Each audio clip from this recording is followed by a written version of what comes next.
The wind howled across the empty plains as the sun bled into the horizon. A woman's voice broke the silence, raw, trembling. "Please, don't take my child." Her words hung in the air like a prayer the land itself could hear. The man before her didn't speak, just clung to his hat brim, eyes shadowed, heart locked behind years of quiet pain. But something in her voice cracked him open. On that dying day, in a town where mercy was scarce, a silent rancher made a choice that would change everything. Before we ride deeper into the story, if the spirit of the old frontier still stirs your heart, the campfire tales, the courage, the dust, and the honor, then saddle up with us. Hit subscribe and ring the bell so you'll never miss another ride through the legends of the Wild West. Now, let's get back to the trail. The wind carried the taste of iron and dust, curling across the open plains as the last light of day faded into the bruised horizon. The land stretched endless, silent except for the slow creak of leather and the distant thunder of hooves. Mar knelt in the dirt, her arms locked around her boy, clutching him so tightly that he whimpered against her shoulder.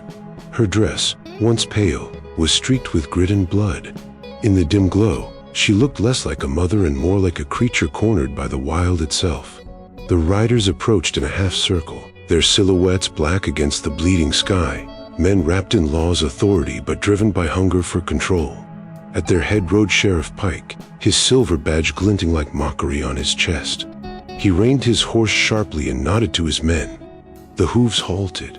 The stillness that followed was worse than any gunfire. "Mara Jennings," Mike drawled, his voice heavy with arrogance.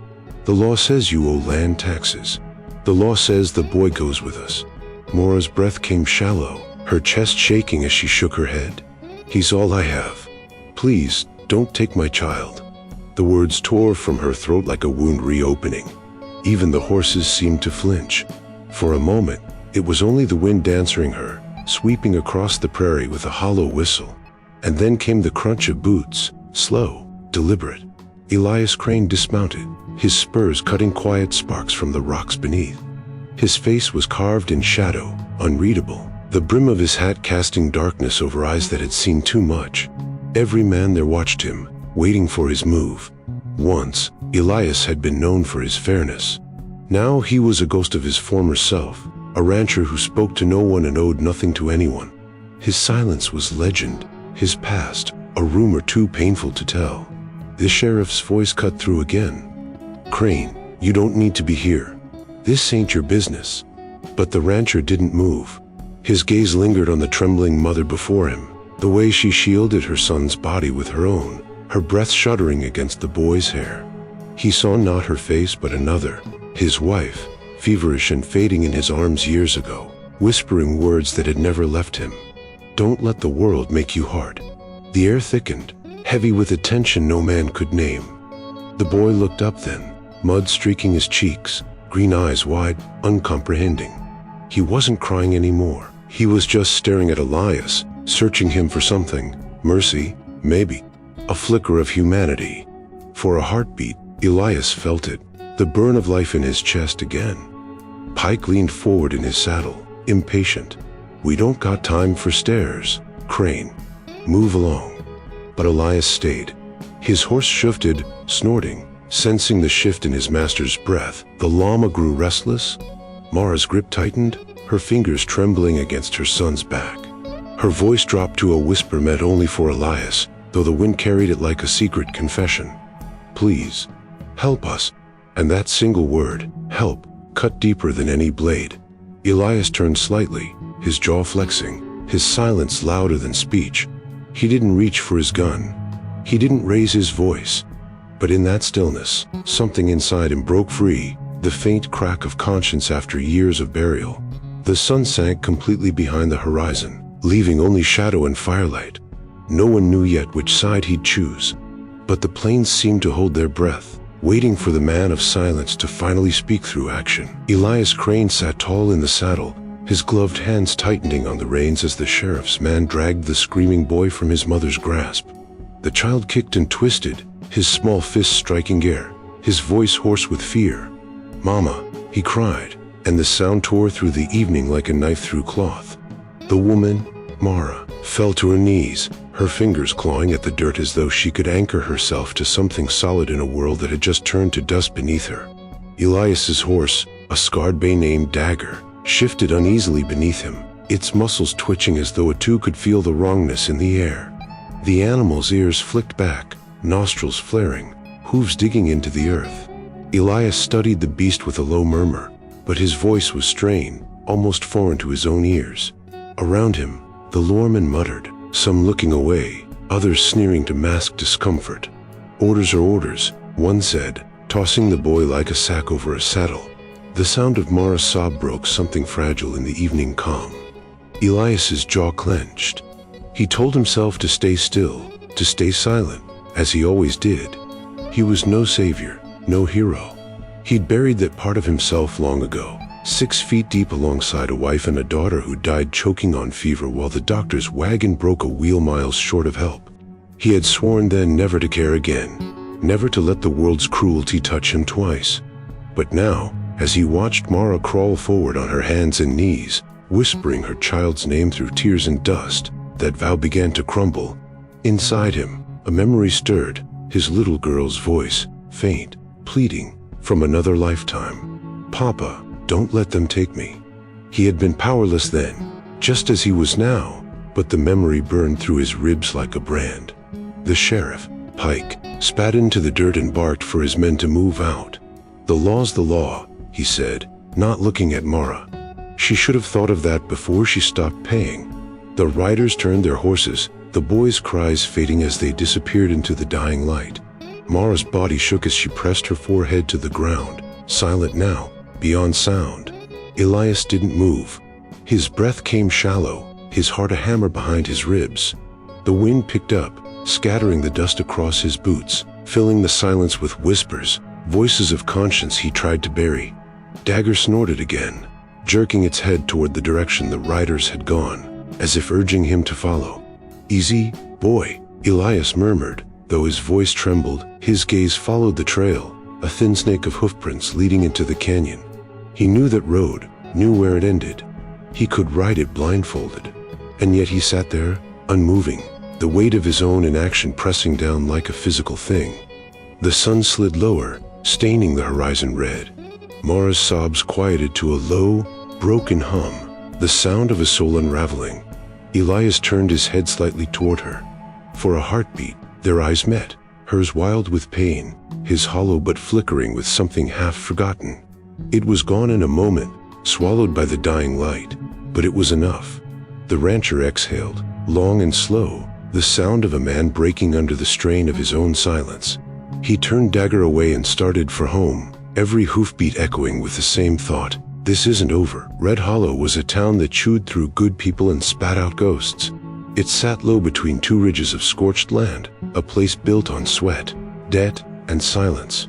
The sign at its edge, half-rotted, wind-beaten, read law and order, by the hand of men. In Red Hollow, those words meant one thing: power belonged to whoever held the badge or the gun. Sheriff Pike had both. Under his rule, the town's law had twisted into something cruel. Debt was not measured in coins, but in flesh and freedom. A mistax payment could cost a man his home, a woman her child, a family their future. Pike called it balance. The townsfolk called it justice with a noose.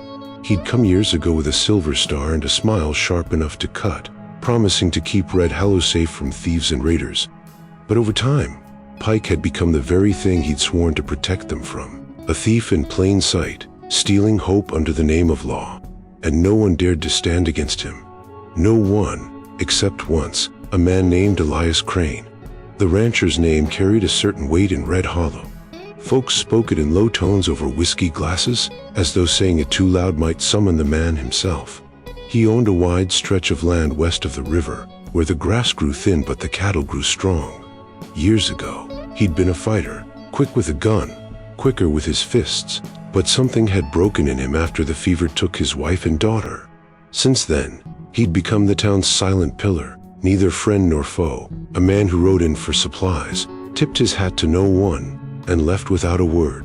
Some said he'd made peace with his solitude, others swore he carried a ghost behind his eyes. Whatever the truth, Sheriff Pike knew better than to cross him without reason. But now Pike had his reason, or so he told himself. Mara Jennings's land bordered cranes. She'd been a widow 3 years and behind on taxes for 2. When Pike sent notice, she sent back silence. When he sent a deputy, she sent him home bleeding. That was enough to make it personal. Pike wanted to make an example of her, show Red Hello what happened when the law was defied. So he'd taken her boy, not for ransom, not for work, but as payment.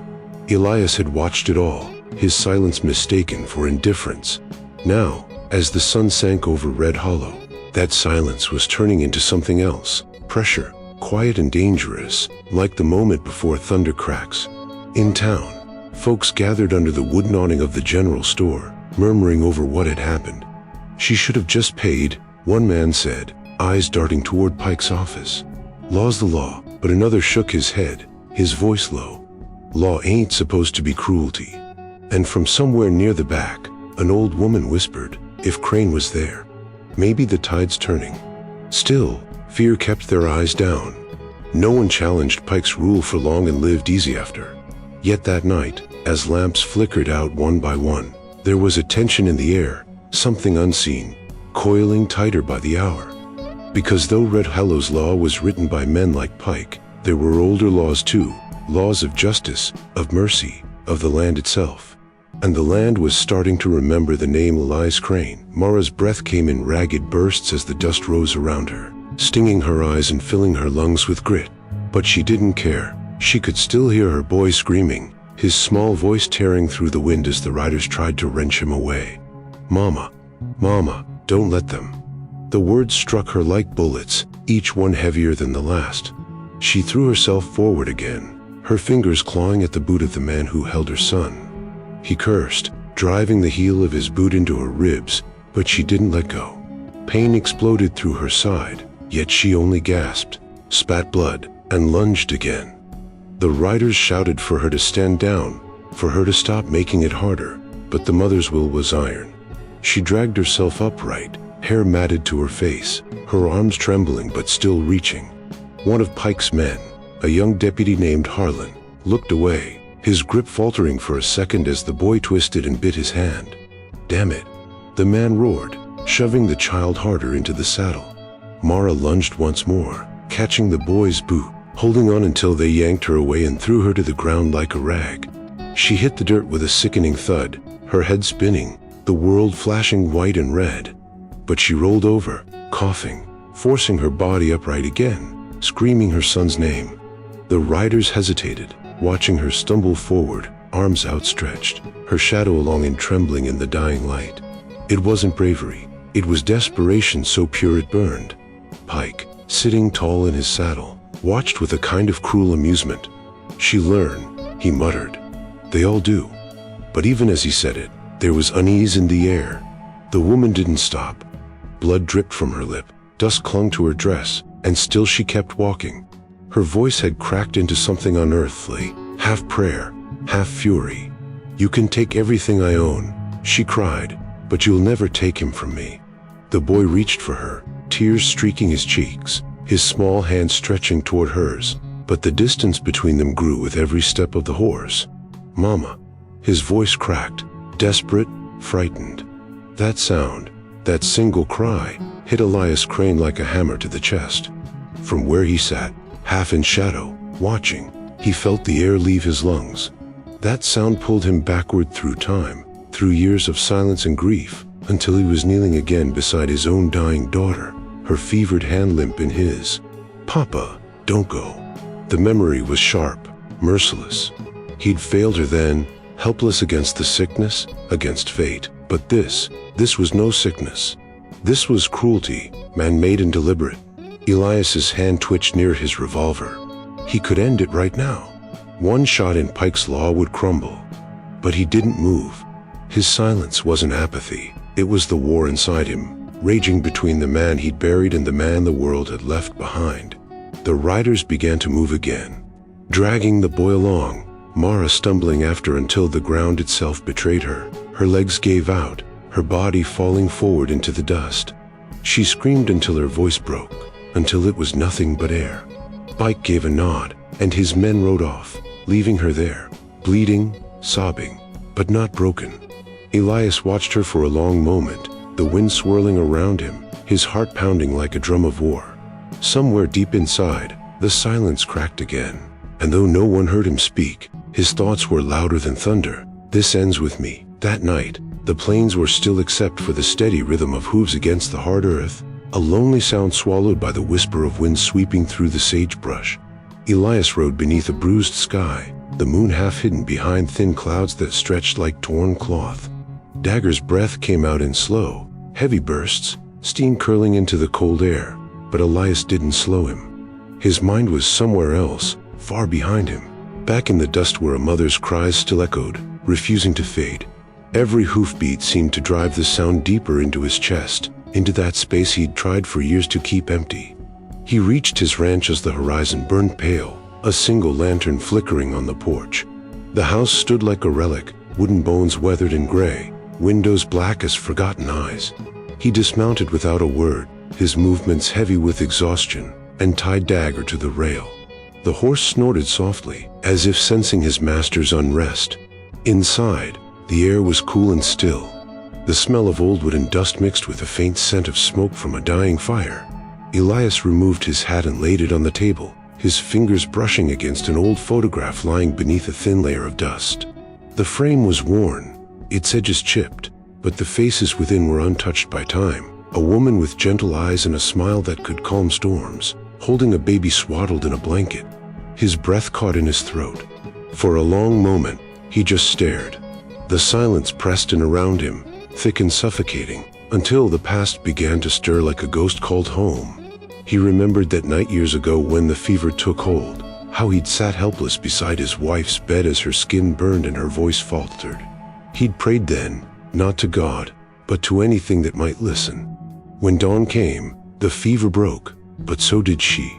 Her last words, soft and trembling, had cut him deeper than any blade. Don't let the world make you hard. He had promised her, but the world didn't care for promises. It took his daughter next, a small coffin buried beneath a cedar tree that still stood behind the barn. That was the day Elias stopped speaking. Words had failed him then, and he saw no reason to trust them again. He picked up the photograph, his thumb tracing the outline of his wife's face. The years had dulled the memory, but not the pain. Tonight, though, the pain felt different, alive again, like a wound reopening. Mara's face had carried the same kind of fire his wife once had, the kind born of love and defiance, the kind the world always tried to crush. And her boy, that desperate cry had carried the same fear he'd once heard in his daughter's voice. He couldn't shake it. He tried. He poured himself a drink, let the burn of whiskey slide down his throat, hoping it would drown the sound. It didn't. It only made it louder. Outside, the wind howled against the boards, rattling the windows. The lantern flickered, throwing the shadows of the photograph across the wall. For the first time in years, Elias felt tears sting his eyes. He looked toward the cedar tree through the window, its silhouette reaching into the moonlight like a skeletal hand. His wife's words whispered again through memory, soft but insistent, "Don't let the world make you hard." He exhaled, long and heavy, and the glass in his hand trembled. The silence of the ranch pressed in, but it no longer felt like peace. It felt like judgment, and somewhere in that stillness, Elias Crane realized that silence itself had become his sin, and it was time to atone. If you've ridden this far with us, dip your hat and hit subscribe to keep the campfire burning. Every day, we bring another tale from the old frontier, of grit, loss, and the kind of courage the West was built on. Until next time, partner, keep your powder dry and your heart wide open to the horizon. By the next morning, Red Hollow was buzzing like a nest of hornets stirred by a careless boot. The story had already made its rounds before the sun reached the roofs. How Elias Crane had been there when Sheriff Pike's men took Mara Jennings's boy. How he just watched, silent and still as a stone. Crane saw it happen. They whispered in the dusty streets, voices low, glances sharp. Some said he was planning something, that they'd seen him riding out before dawn with a face like thunder and a gun strapped higher on his hip than usual. Others said he was done caring, that whatever fire once burned in him had gone cold long ago, and that a man like Crane didn't move unless death itself pushed him. The saloon, The silver spur swelled with talk as the day wore on. The place was thick with smoke, laughter forced and brittle. The piano player's tune stumbled through the haze, trying to cover the tension that coiled like a snake in every corner. Men leaned close over whiskey glasses, dealing cards with slow, deliberate movements, their eyes flicking toward the swinging doors every few minutes as though half expecting the rancher to walk through them. No one said his name loud, not in that place. To speak of Elias Crane was to summon unease, like whistling in a graveyard. "He ain't gonna do a damn thing," grunted one man, a trapper with a scar across his cheek, slamming his drink down hard enough to spill it. "Crane's a ghost, not a gun. He saw what happened and kept riding. That's all there is." Across the table, another man, then, nervous, chewing on a matchstick, shook his head. "You don't know Crane. I heard he once shot 3 men to save a child that wasn't even his. They say his wife and girl died of fever, and he ain't never been the same. You think a man like that can see a mother lose her boy and sleep easy?" The scarred man snorted, but his eyes darted to the door all the same. In the corner, Miss June, who ran the saloon and knew every man's secrets, wiped the glass clean and said nothing. But she was listening. She'd seen the look in Crane's eyes before, the kind that meant something was building, slow and sure as a storm behind the mountains. "You boys talk too much," she said finally, voice soft but sharp enough to cut. "If Crane's planning something, you best pray you ain't standing in the way when he moves." The piano stopped. For a heartbeat, the room went quiet except for the clink of glass and the creak of floorboards. Then the door opened, letting in a gust of cold air and a few stray leaves. Every head turned, but it was just one of Pike's deputies swaggering in, his badge catching the light. "Evening," he drawled, eyeing the crowd. "Heard some talk floating around. Let me make it clear, Crane ain't got business with the sheriff. And if any of you think to stir trouble, you'll find yourselves in a cell." His grin was all teeth, but it didn't reach his eyes. The men looked away, muttering. The deputy ordered a drink, and the piano started up again. But the mood didn't recover.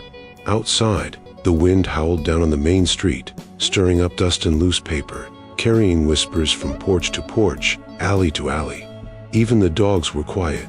In Red Hollow, words traveled faster than light, and that night, the same question burned in every mind. If Elias Crane truly meant to do nothing, why did the air feel like it was holding its breath? Sheriff Virgil Pike stood in his office, the light from the setting sun cutting through the blinds and striping his face in bars of golden shadow. His boots creaked against the floorboards as he paced, a half-empty bottle of rye on his desk beside a stack of unpaid debts and arrest warrants. The sheriff's star pinned to his chest gleamed, but its shine was only surface deep. Underneath it lay rust, greed, and something darker. He stopped before the window, staring out at the main street of Red Hollow where the townsfolk moved about like ants, cautious and obedient. "Law and order," he muttered to himself, rolling the words on his tongue like scripture. That was how he justified it all. The taking, the beating, the blood spilled under his watch. The law wasn't supposed to be kind. It was supposed to keep people in line. That's what he believed, or at least what he told himself on nights when the whiskey burned too slow. Behind him, the door creaked open, and his deputy, Carlin, stepped in, hat in hand, nervous as a cat in a thunderstorm. "Sheriff," he said quietly, "folks are talking about Crane." Pike turned, his eyes narrowing. "What about him?" The deputy swallowed. "Word is, he ain't taken kindly to what happened with the Jennings woman. Saw him ride out early this morning, headed north. Ain't like him to move before sunup." Pike snorted, but the sound was more irritation than amusement. "Crane's all bark. Man's been rotting out there on that ranch too long. Lost his edge." He poured himself a drink, downed it, then leaned forward on the desk, voice low and dangerous. "But just in case that old dog gets ideas, you tell the men this, Crane stays out of it, or he answers to me." Harlan nodded quickly, tipping his hat, but Pike caught the flicker of unease in his eyes before he turned away. When the deputy left, the sheriff sat back and stared at the badge pinned to his chest. Once, it had meant something. He'd come to Red Hollow believing he could bring order to chaos, believing men could be shaped by fear into something resembling civilization. But somewhere along the way, the power had changed him. He'd grown addicted to control, the sound of boots obeying, the sight of trembling faces. And now, the only thing that unsettled him was the idea of losing it. He walked to the wall where his rifle hung and ran his hand along its barrel, thinking of Elias Crane. Once, long ago, they'd ridden together, Pike as the lawman, Crane as the hired gun who'd done what needed doing when the law looked the other way. But that was another lifetime. The two men had chosen different roads, Pike's paved with rules, Crane's buried under silence. Pike smirked. "He won't cross me," he said under his breath, as if saying it could make it through. Outside, thunder rolled faintly across the plains, distant but steady. He poured another drink, watching the lightning dance over the ridge. Somewhere out there, Crane was riding, his hat low, his heart heavy, his mind made up. But Pike couldn't feel it yet. He couldn't sense the shift in the air, the way the land itself seemed to hum with waiting. He only felt the comfort of his office, the smell of whiskey and smoke, the illusion that he was still untouchable. He raised the glass in a mock toast to the window, his reflection fractured in the cracked pane. "To law and order," he murmured. But the storm outside gave no reply, only a whisper of wind that slipped through the cracks, carrying with it the quiet promise of reckoning. Elias Crane had already made his decision, and before long, Sheriff Pike would learn what law truly meant when a man's conscience came calling with a gun. The first light of dawn crept slow and pale over the horizon, turning the world into a wash of gray and gold as Elias Crane stood outside his barn, the chill biting through his coat. The air was still, save for the occasional creak of wood and the low murmur of Dagger's breath rising in white clouds. He moved with deliberate slowness, his hands steady but trembling at the edges, not from fear, but from something heavier, conviction forged in silence. The night had offered no rest. He'd sat for hours by the dying fire, turning the same thought over and over like a coin he couldn't spend. Enough was enough. The law had turned rotten, the sheriff had become a tyrant, and an innocent boy now sat in a cold barn because men had forgotten what mercy was. Elias knew the cost of stepping into that kind of storm, but he also knew the price of doing nothing. He'd paid it once before, and it had taken everything that made him human. Now, as the wind whispered through the grass, carrying the faintest trace of dawn's promise, he could almost hear her again, his wife's voice, soft and fading. "Don't let the world make you hard." He opened the barn door, the hinges groaning like they were mourning, and pulled down his rifle from its rack. The metal was cold against his palm, but familiar, comforting in its weight. He loaded each round with care, the sound of bullets clicking into place echoing in the emptiness like a quiet vow. Beside him, Dagger paused the ground, sensing the change in his master's breath. "Easy now," Elias murmured, his voice rough, cracked from disuse. "We got work to do." He slung the rifle over his shoulder, strapped on the revolver at his hip, and grabbed the battered hat hanging by the door. As he stepped outside, the eastern sky flared briefly with light, the kind that comes just before the sun truly breaks, like the world itself holding its breath.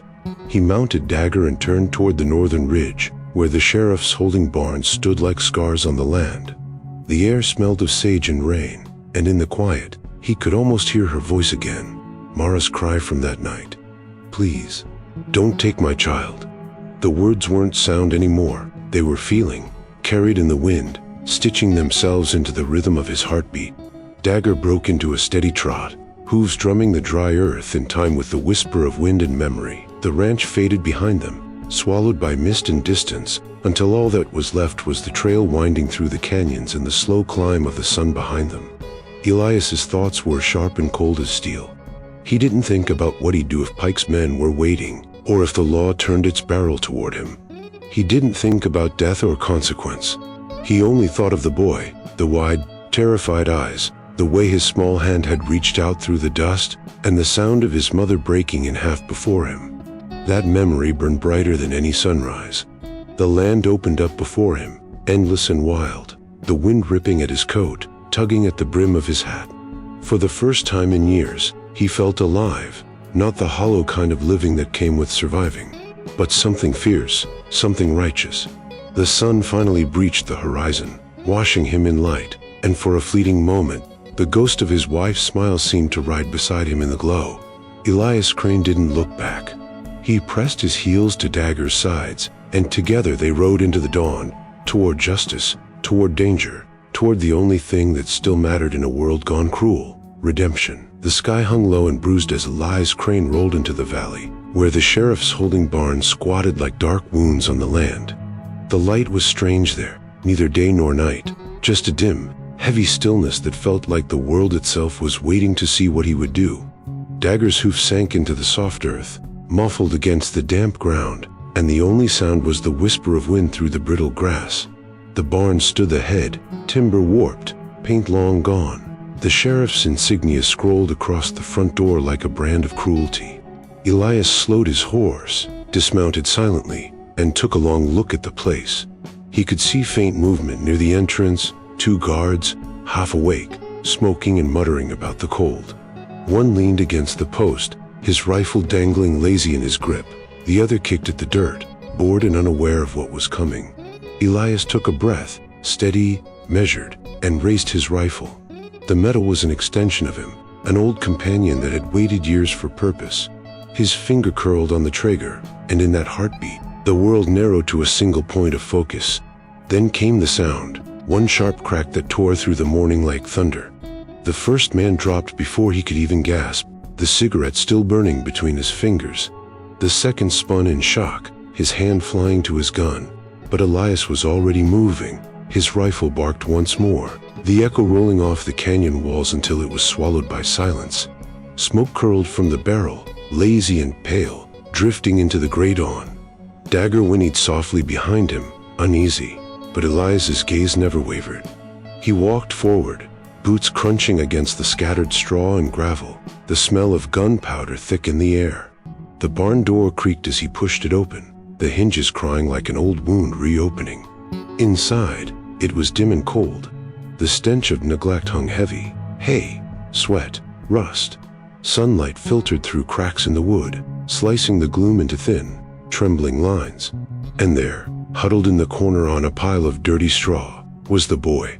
Barefoot, shivering, his wrists bruised from rope that now lay slack beside him.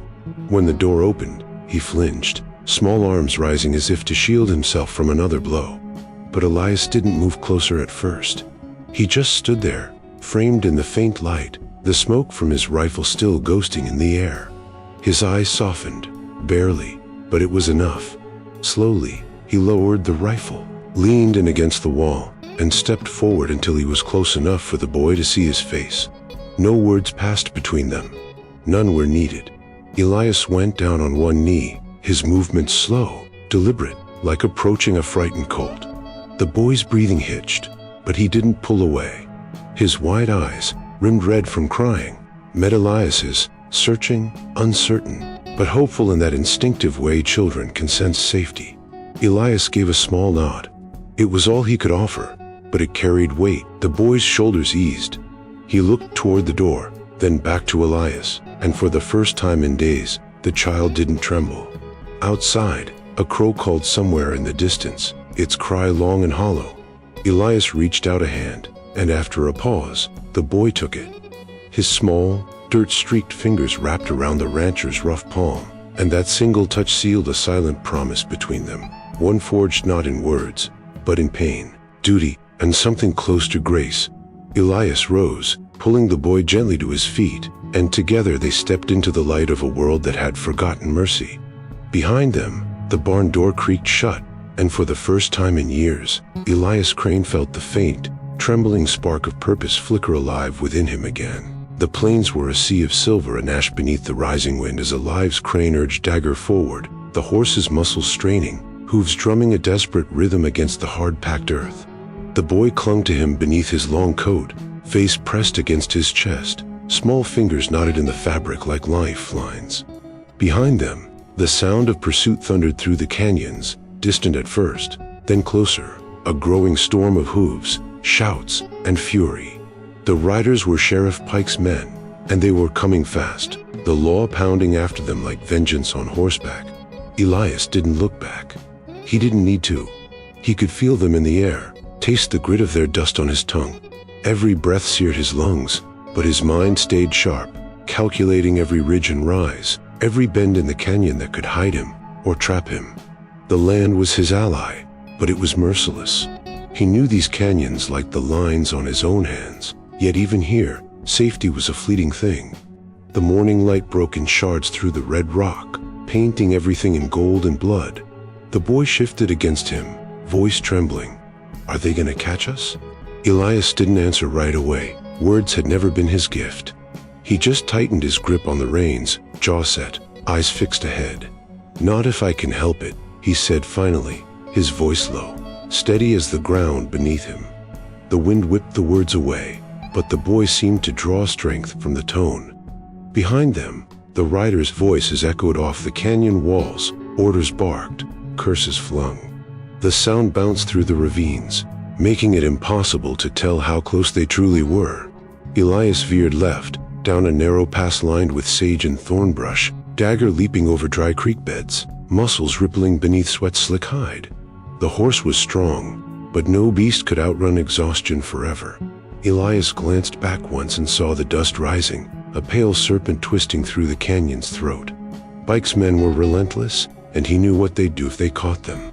The boy wasn't just a runaway, he was a message, a lesson in fear, and Pike would make sure everyone in Red Hollow remembered it. Elias's stomach turned cold. He leaned low over the saddle, murmuring to Dagger, his voice half command, half prayer. Come on, boy. Just a little farther. They burst out of the canyon into open plains where the land rolled wide and endless. The horizon shimmered with heat, and the sun bore down mercilessly now, drying the sweat on Elias's neck, baking the scent of gunpowder and leather into his skin. The wind shifted, carrying the echo of hoofs and the faint cry of a hawk circling overhead. He could see the next stretch of safety, a ridge where he could disappear behind the rocks, but it was miles away, and the riders were closing. Dagger stumbled once, caught himself, then surged forward again. The boy stirred beneath the coat, whispering, I'm scared. Elias's throat tightened. Hold on, he said, voice rough as gravel. That's all you gotta do. The chase dragged on, relentless and unforgiving, the distance between hunter and hunted shrinking with every breath. A shot cracked behind them, the sound slicing through the wind, and a bullet screamed past Elias's ear, sparking against the stone. Another came, closer this time, but he didn't flinch. He just rode harder, the horizon blurring, his heart pounding in time with Dagger's hooves. Dust rose around them like ghosts, the past and present tangled in every stride. He could feel the storm of pursuit tightening its circle, and though he didn't know how far he could go, one thing was certain. He'd rather die in the saddle than let that boy fall back into Pike's hands. So he rode, silent as sin, fierce as salvation, with the wind at his back and the devil on his heel. If you've ridden this far with us, dip your hat and hit subscribe to keep the campfire burning. Every day, we bring another tale from the old frontier, of grit, loss, and the kind of courage the West was built on. Until next time, partner, keep your powder dry and your heart wide open to the horizon. The first bullet sliced through the wind, a whisper of death that brushed past Elias's arm and tore into the saddle leather. The second struck closer, grazing his shoulder with a hot, searing bite that sent a jolt of pain through him sharp enough to blur the world for a heartbeat. He gritted his teeth, feeling the warm trickle of blood beneath his shirt, but there was no time to stop, no room for weakness.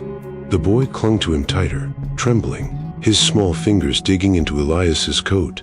You're bleeding, the boy whispered, voice fragile as cracked glass.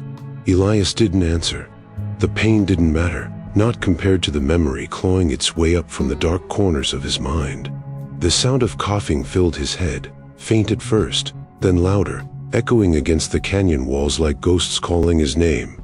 He saw flashes of another time, his daughter, Lily, lying pale beneath sweat-soaked sheets, her small hand gripping his fingers as her breath rattled in her chest. He remembered the smell of sickness, the helplessness that had holed him out as he watched the light fade from her eyes while he could do nothing but pray to a God who hadn't listened. Her voice came to him now, thin and distant through the roar of hooves. Papa, don't go. He blinked hard, the vision dissolving into dust and wind, and for a moment, he wasn't sure if the moisture on his cheek was sweat or tears. A shout from behind snapped him back to the present. The riders were gaining. He heard the crack of another rifle and ducked low, pressing the boy close. His dagger swerved to avoid the shot. The horse's sides were slick with sweat, foam gathering at his mouth, but still he ran, driven by the same fierce will that burned in his rider. Elias's vision sharpened, the pain in his shoulder fading to a distant throb as his focus narrowed to a single thought: keep the boy safe. Every memory of failure, every ounce of guilt, every night he'd spent alone in that cold ranch house, all of it burned now, transforming into fuel, into motion. He couldn't save his daughter, but maybe he could save this child. Maybe the would count for something. The land opened wide ahead of them, stretching into a wash of golden gray where the canyon fell away to the high plains. Elias pulled the reins, steering Dagger toward a narrow path that cut between two cliffs. The sound of the rider's pursuit echoed behind, angry, relentless, but he knew this land better than any man alive. He'd ridden it blind in storms, hunted cattle through its gullies, buried his dead in its soil. He whispered a prayer under his breath, not for himself, but for the horse beneath him, for the boy pressed against his chest, for the chance to finish what he'd started. The pass narrowed, rocks jutting out sharp as teeth. A bullet ricocheted off the stone beside him, showering sparks. The boy gasped, and Elias leaned low, his voice rough but steady. Almost there. Hold on. He could see the open ridge ahead, the break in the land that led toward safety, toward the ghost town beyond the river. But his body was weakening, the blood loss was catching up, his left hand slick and trembling on the reins. Still, he pushed on. Every stride was agony, every breath a battle. Yet the harder the pain pressed, the clearer his purpose became. He wasn't running anymore, he was attuning, carving redemption out of the dust and thunder. The boy shifted, his small voice barely audible above the wind. You're gonna make it, right? Elias's jaw tightened, and though he didn't answer, his silence was its own kind of promise. The past was no longer chasing him, it was riding with him, pushing him forward, demanding one final act of mercy to quiet its ghosts forever. The night bled slowly into dawn when Mara Jennings opened her eyes and tasted the copper of her own blood. Her wrists burned where the rope had rubbed them raw, and her vision swam with pain. But the fire in her chest, the one that had refused to die when they dragged her boy away, still burned bright and fierce. The camp around her was quiet now. The sheriff's men had ridden off in the dark, leaving 2 guards behind to keep her tied near the corral. One slept by the fire, his hat over his face, the other leaned against a post, chewing tobacco, too sure of himself to notice her breathing had slowed into silence. Mara waited, counting heartbeats, until the wind shifted and covered the sound of her movement. She twisted her wrists, biting her lip to muffle the cry as the rope cut deeper, then gave one violent pull. The fibers tore against the nail she'd worked loose from the post earlier that night, and suddenly her right hand slipped free. The guard stirred, spat into the dust, and went still again. She didn't wait to breathe. She moved, silent as the shadows, grabbed a rock, and brought it down hard. Once, twice. The man crumpled. The other by the fire didn't stir. Her body trembled from the effort, but she forced herself to her feet. She looked toward the horizon where the faintest streaks of light touched the desert, and for the first time since her boy had been taken, she let herself whisper his name. Hold on, my boy, she breathed, the words nearly lost to the wind. Mama's coming. She found a canteen, half full, and a crust of bread in one of the guards' saddlebags. It wasn't much, but it would have to be enough. She didn't take a horse. She knew the sound would give her away before the sun even rose. Instead, she walked, barefoot across the cold sand, following the deep impressions left by hooves and wagon wheels. The desert stretched endless before her, a cruel ocean of stone and silence. Each step tore at her feet until blood mixed with dust, turning her prints into small, red ghosts. The sun climbed higher, and with it came the heat, merciless, burning into her shoulders, her back, her hope. She stumbled more than once, but every time she fell, she saw his face, the boy's wide green eyes staring through the dust, reaching for her. That memory pulled her forward like a rope tied around her heart. She spoke to him as she walked, her cracked lips barely forming words. Remember the creek, sweetheart? Remember how you used to catch minnows in your hands? The words kept her alive, gave rhythm to the pain. She didn't know if anyone could hear her, but she spoke anyway, because silence was the language of giving up, and she'd given up too much already. Hours passed. The world shimmered with heat. Buzzards circled high above, their black wings cutting across the white sky. Her breath grew shallow. Her skin blistered under the sun's weight, yet she didn't stop. Love had turned her body into something unbreakable, something beyond fear. By noon, she reached a ridge and looked down into the canyon below. The tracks were fresher now. Her heart leapt, fragile and fierce. She fell to her knees, pressing her palm to the dirt where a small footprint lay beside the hooves. Her son's. The tears came then, not of weakness, but of promise. She wiped them away, rose on shaking legs, and started down the slope. Each step hurt more than the last, but she welcomed it. Pain meant she was still alive. Pain meant she was getting closer. The wind carried her words across the barren land, soft and sure as a prayer. Hold on, my boy. Just hold on. The windmill stood crooked against the dying light, its blades creaking in the wind like an old man's breath, its wooden frame half swallowed by sand and time. Elias Crane rode into that place knowing it would be the end of something, maybe his life, maybe the silence he'd carried like armor all these years. Behind him, the boy clung to his coat, trembling, eyes wide and hollow from the flight.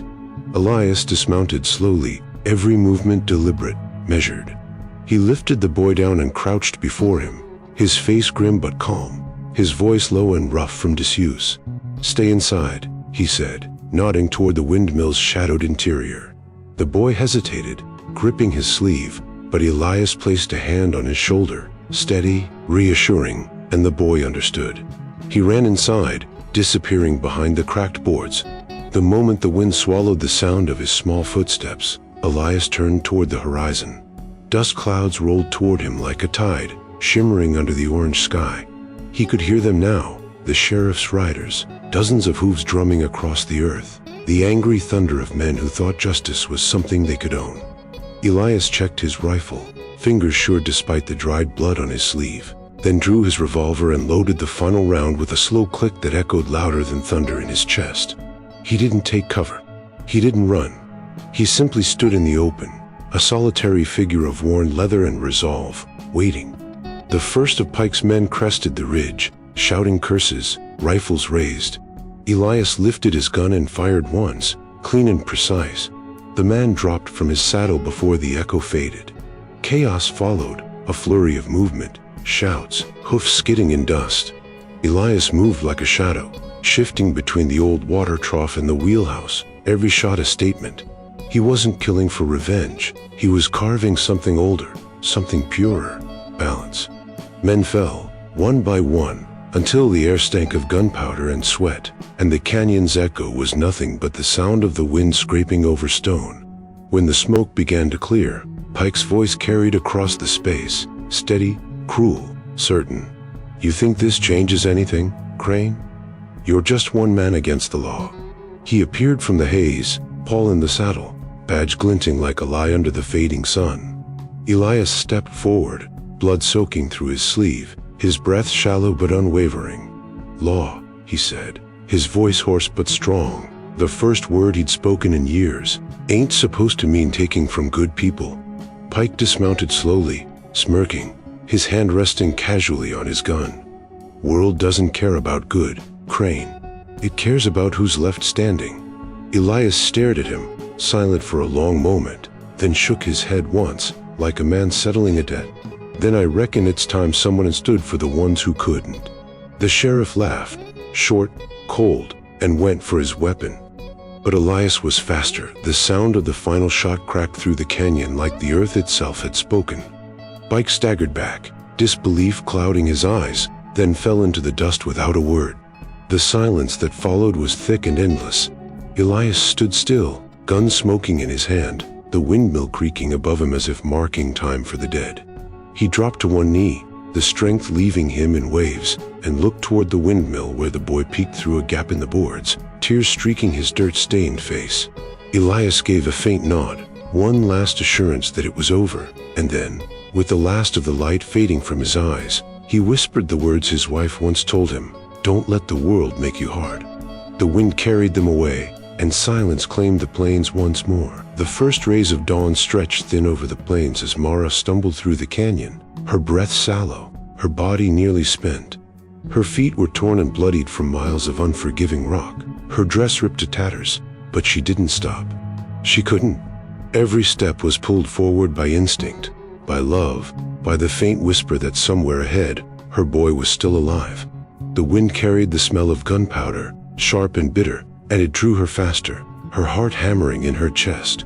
When she crested the final ridge, she saw it, the old windmill, half collapsed and blackened with smoke, its blades turning weakly in the morning breeze like the dying breath of something ancient.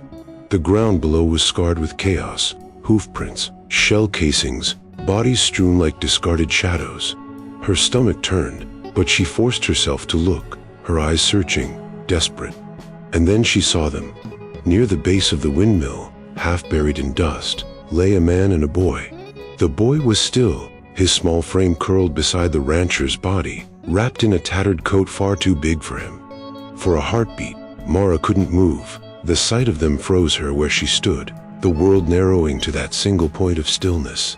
Then, as the wind shifted, the boy stirred, lifting his head, and when his eyes found her, the sound that left his throat shattered the dawn. "Mama!" He ran to her, stumbling through the dirt, and she fell to her knees, arms wide, sobs breaking free as she gathered him close. His heartbeat thudded against her chest, warm and real, and she held him like she might never let go again. "Oh, thank God," she whispered, her voice breaking. "Thank God." When her tears finally slowed, she looked up and saw Elias Crane lying a few yards away, his body still but not yet gone. She pressed a trembling kiss to her son's forehead and went to him, her hands shaking as she reached for his. His skin was cold, blood soaking the ground beneath him, but when she touched him, his eyes fluttered open. For the first time, she saw them clearly, not the eyes of a hard man or a stranger, but of someone who had carried too much and still chosen to give everything he had left. "You came," he rasped, the ghost of a smile flickering on his cracked lips. Mara nodded, tears streaming through the dust on her cheeks. "You saved him," she said softly. "You saved my boy." Elias's gaze drifted toward the horizon, where the sun was climbing slow and golden over the hills. The light caught his face, warming the lines the pain etched deep into it. "Didn't save him," he murmured. "Just gave him a chance." His voice faded, but his eyes found hers again, steady, sincere. "Keep him free," he whispered. The words trembled in the air, fragile but resolute, like the final note of him. Mara gripped his hand tighter, shaking her head, her breath catching on a sob. "You'll tell him yourself," she said, though both of them knew it was a lie. A faint smile curved his lips. "Not my place anymore." His gaze softened, drifting past her to the rising sun, and for a moment, he looked at peace, like a man finally unburdened. Then his chest rose once more, fell slowly, and did not rise again. The wind quieted, the creak of the windmill stopped, and the world stood still. Mara bowed her head, tears falling into the dust. The boy stood beside her, small hand resting on hers. Together, they watched as the light of morning washed over Elias Crane, the man who had given everything to save what goodness was left in the world.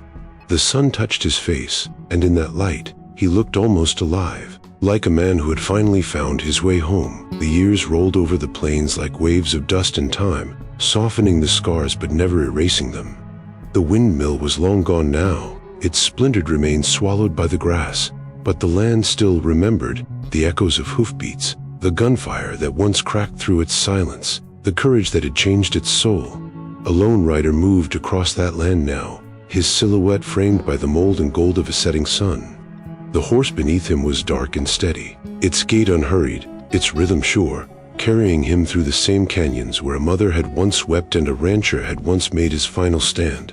The rider's face was weathered by the years but calm, his eyes carrying a quiet strength that needed no words.